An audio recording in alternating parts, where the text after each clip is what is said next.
জীবন বদলের আশায় স্বপ্ন নিয়ে প্রতি বছর হাজারো মানুষ পাড়ি জমায় দূর দেশে, শুধুমাত্র তার পরিবারকে ভালো রাখার জন্য এবং তাদের ভবিষ্যৎ গড়ার জন্য। কিন্তু সব প্রবাসী তার পরিবারের কাছে হাসি মুখে ফিরে আসে না। কেউ কেউ ফিরে আসে তাদের স্বপ্ন কফিনবন্দি করে নিয়ে।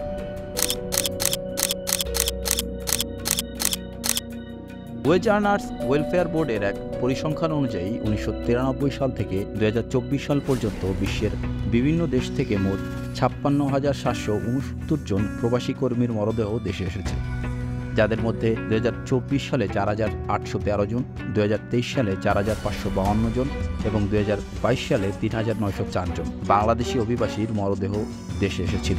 এছাড়াও সঠিক ডকুমেন্ট না থাকার কারণে কতজন প্রবাসীর মরদেহ দেশে আনা হয়নি তার কোনো হিসেব নেই। ওয়েজ আর্নার্স ওয়েলফেয়ার বোর্ডের পক্ষ থেকে দাফন ও পরিবহন খরচ হিসেবে প্রতি মরদেহের জন্য 35,000 টাকা এবং ক্ষতিপূরণ হিসেবে প্রতিটি মৃত্যুর জন্য 3 লাখ টাকা দিয়ে থাকে প্রতিষ্ঠানটি। কিন্তু এই টাকা কি একজন মানুষের অভাব তার পরিবারের কাছে পূরণ করতে পারবে?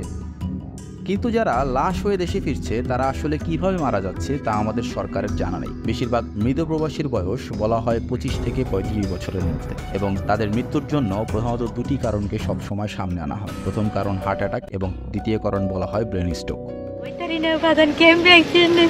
তো কারা পাঠাইছে লাশটা, তাদের সাথে যোগাযোগ করেন না কিভাবে মারা গেছে?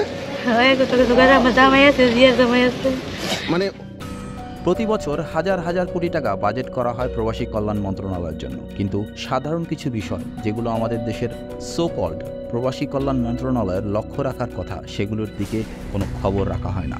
যেমন ধরেন, আমাদের প্রবাসীদের কর্মক্ষেত্রের নিরাপত্তা কেমন, আমাদের প্রবাসী ভাইদের আবাসন ব্যবস্থা কেমন, আমাদের প্রবাসী ভাইদের অতিরিক্ত কাজের চাপ দেওয়া হচ্ছে কিনা, আবার আমাদের প্রবাসী ভাইরা যে খাবার খাচ্ছে তা কতটুকু পুষ্টিকর। আবার অন্যদিকে অবৈধ পথে বিদেশ যাওয়ার একটি বড় অংশ যাচ্ছে ঝুঁকি নিয়ে, বৈধ কাগজপত্র ছাড়া। এরা মূলত বডি কন্ট্রাক্ট বা শরীর চুক্তির মাধ্যমে বিদেশ যাচ্ছে। কিন্তু এদের মধ্যে কেউ সাগরে ডুবে প্রাণ হারাচ্ছেন, কেউ আবার অবৈধভাবে সীমান্ত পার হতে গিয়ে পুলিশের হাতে ধরা পড়ে নির্যাতনের শিকার হচ্ছেন, আবার কেউ পড়ছেন অপহরণকারীর খপ্পরে।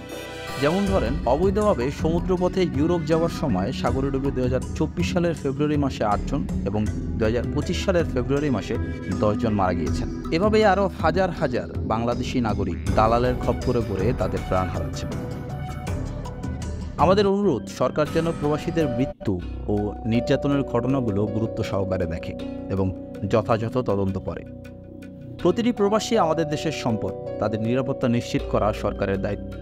আমরা চাই আমাদের দূতাবাসগুলো আরও সক্রিয় হোক, প্রবাসীদের আইনি সহায়তা নিশ্চিত করা হোক এবং প্রতিটি মৃত্যু বা নির্যাতনের ঘটনা দ্রুত তদন্ত করা হোক। প্রবাসীরা কষ্ট করে দেশের অর্থনীতির চাকা সচল রাখছে, অথচ তাদের মৃত্যু বা নির্যাতনের ঘটনায় আমরা বরাবরই সরকারের নীরবতা দেখি। তারা শুধু টাকা পাঠানোর মেশিন নয়, তারা আমাদের দেশের নাগরিক। প্রত্যেক প্রবাসীর জীবনের মূল্য আছে। আসুন সবাই মিলে আমরা প্রবাসী ভাইদের একটা নিরাপদ ভবিষ্যৎ গড়ে তুলি। সবাই ভালো থাকবেন, সুস্থ থাকবেন, প্রবাসী ভাইদের জন্য দোয়া করবেন। আল্লাহ হাফেজ।